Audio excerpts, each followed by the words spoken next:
নিখোঁজের দুদিন পরেও খোঁজ মেলেনি কলেজ ছাত্র নীরবের। ভিডিও বানাতে রংপুরের গঙ্গাচড়ার মহিপুর তিস্তা সেতু থেকে নদীতে লাফ দেওয়া কলেজ ছাত্র নীরব রায়ের 2 দিনও খোঁজ মেলেনি।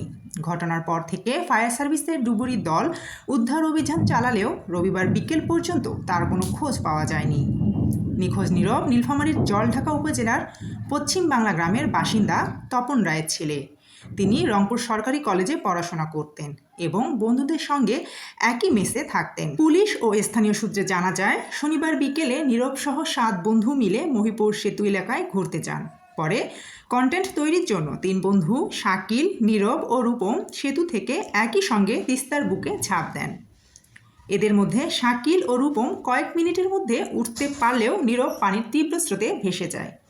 গঙ্গাচড়া ফায়ার সার্ভিসের কর্মকর্তা বলেন, আমরা আজকে সকাল 9:30টার দিকে এখানে উপস্থিত হই। 9:30 থেকে এখন পর্যন্ত চলমান আছে আমাদের উদ্ধার কার্যক্রম। যে জায়গাটাতে ভ্যাকসিন ঢুকছিল আমরা সেখানে আগে সার্চ করছি। সার্চ করার পর যেহেতু স্রোত প্রচুর পাওয়া যায়নি, পরবর্তীতে আমরা ওই নৌকা নিয়ে টহল দিলাম। টহলে প্রায় 5-7 কিলো পর্যন্ত গেছি। ওইদিকে একটা চোর জাগছে, ওই চোরটাতে আমরা হাঁটে দেখছি যে ওইখানে আবার ধাক্কা দিয়ে আটকাইছে কিনা, না সেখানেও নাই, পাওয়া যায়নি।